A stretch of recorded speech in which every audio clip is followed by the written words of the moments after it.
হ্যাঁ তো গাইস, আমরা যাচ্ছিলাম দুর্গাপুর থেকে মুরাদাবাদ চাঁদপুর। জার্নি করার পর নেমে পড়লাম চাঁদপুর স্টেশনে।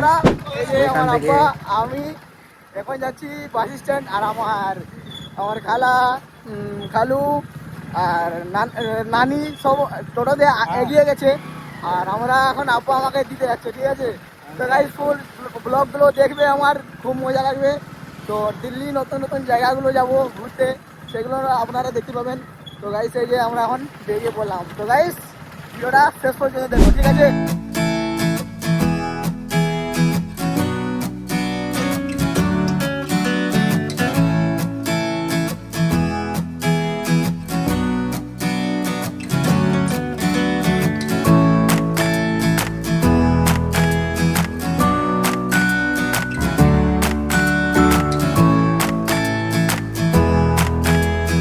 এই যে গাইস আব্বার সঙ্গে এখন চলে এলাম আমাদের বাঁকুড়ার বাস স্ট্যান্ড। আর গাইস এই যে আব্বা আমাকে দিতে এসেছে এত দূর পর্যন্ত। এখন আমাদের বাঁকুড়া বাস স্ট্যান্ডে এসে পর এই যে একটি দুর্গাপুরের বাসে উঠে পড়ে। এখন আমাদের সবাইকার বাসে ওঠা হয়ে গেছে। তারপর এই যে বাসটা ছাড়তে পরে আমার মনটা খারাপ হয়ে গেল। আর গাইস এখন আমাদেরকে অনেকটাই প্রায় জার্নি করে বাসে যেতে হবে, তাই আর কি বাসে আমি একটু শুয়ে পড়লাম। প্রায় এখন 1 ঘন্টার মতন ঘুমানোর পর উঠে পর দেখি এই যে আমরা দুর্গাপুর ব্রিজে চলে এসেছি। আর এখান থেকে বেশি দূর স্টেশন নয়। তারপর প্রায় এখন অনেকটা জার্নি করার পর এই যে বাস থেকে নেমে পড়লাম। নামতেই পরে এই যে দুর্গাপুরে এখন প্রচন্ড বৃষ্টি হচ্ছে। তারপর এখন বৃষ্টি হালকা হতে আমরা চলে আসি এই যে স্টেশন। তারপর এখন এই যে একটি লিফটে উঠে এখন চলে আসি 3 নাম্বার প্ল্যাটফর্ম। আর গাইস যে আমাদের ট্রেনটি আসার কথা ছিল 12টার সময়, কিন্তু আসবে সেটা 12টা 20, মানে 20 মিনিট লেট আছে। তাই এই যে সবাই মিলে বসে পড়লাম রাত্রিবেলায় হালকা করে খাবারটা খাওয়ার জন্য, কেননা ট্রেনে চেপে আর খাওয়া দাওয়া হবে না। তাই এই যে বাড়ি থেকে বানিয়ে নিয়ে আসা এই যে লুচিগুলো খেয়ে নিলাম। তারপর এই যে এখন আমাদের ট্রেনের টাইম হয়ে যায় ট্রেন আসার, তাই এই যে সবাই মিলে এখন সবকিছু ব্যাগপত্র গুছিয়ে নিয়ে আবারও ট্রেনে উঠে পড়লাম। এখন এখান থেকে আমাদের লং জার্নি শুরু হয়ে গেল। আর গাইস উঠে পড়ে অনেকটাই রাত হয়ে গেছিল, তাই আমিও শুয়ে পড়লাম। তারপর এখন আবারও সকাল হতে ঘুম থেকে উঠে পড়লাম। উঠে পর তাড়াতাড়ি ব্রাশ টাশ করে ফ্রেশ হয়ে আবারও এই যে নাস্তা করতে শুরু করলাম। এখন নাস্তা কমপ্লিট করতে পরে এই যে বাইরের একটুকু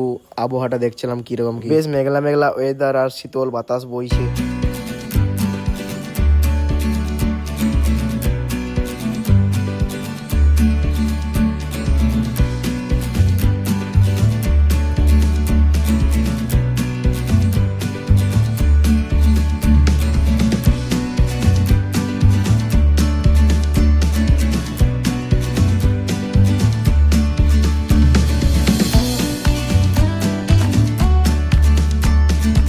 হ্যাঁ তো গাইস ভিডিওটা একটু স্ক্রিপ্ট করলাম, কেননা অনেকটাই বড় হয়ে যাবে। তাই এই যে এখন মুরাদাবাদ স্টেশনে নেমে পড়েছি। গাইস আমরাকে নামালো 14 তারিখে রাত 3টের সময়। আমরা দুর্গাপুর ট্রেনে চেপেছিলাম 12 তারিখে রাত্রি, আর আমাদেরকে পৌঁছালো মুরাদাবাদে 14 তারিখে রাত্রি। যাই হোক বা এখান থেকে আমরা আবারও চাঁদপুরের টিকিট কেটে ট্রেনে উঠতে পর ঝেড়ে বৃষ্টি নামিয়ে দিল। যাই হোক ট্রেনটি এখন ঠিক সময় এসে পৌঁছালো। তারপর এখন মুরাদাবাদ স্টেশন থেকে আবারও ট্রেনটি ছেড়ে দিল।